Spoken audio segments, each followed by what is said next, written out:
মা যখন বাড়িতে থাকে না তখন আমার যে অবস্থা হয়। মাকে একটা কল করি দেখি মা কি করে। মা, তুমি রান্নার সামগ্রীগুলো কোথায় রেখেছো? এখন আমি রান্না করবো কি দিয়ে? সব কোথায়? ও আলমারিতে।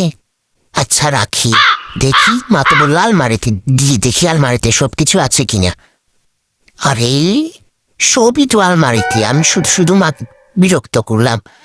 আহাই, সবই তো দেখি আলমারিতে, সব সামগ্রী আলমারিতে আছে। হ্যালো মা, ভাত চাল কোথায় রেখেছো? আমি তো চাল খুঁজে পাচ্ছি না। মা তো বললো চাল বাক্সতে আছে। আচ্ছা দেখি বাক্সতে আছে কিনা। না, আরেকবার কল করে জিজ্ঞেস করি। হ্যাঁ ঠিক আছে তো বাক্সতে। আচ্ছা তাহলে আমি বাক্সতে দিই। আরে এইগুলো তো বাদাম। চাল কোথায়? আমি খাবোটা কি? চাইটাতে কি দেখি।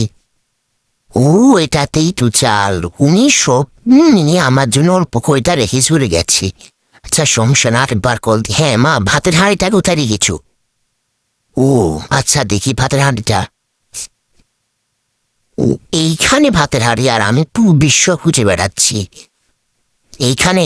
আচ্ছা আরেকবার কল করি, বলি যে আমি সব পেয়ে গেছি, এখন ভাত রান্না করে খেয়ে নিবো। আচ্ছা হ্যাঁ মা, সব পেয়ে।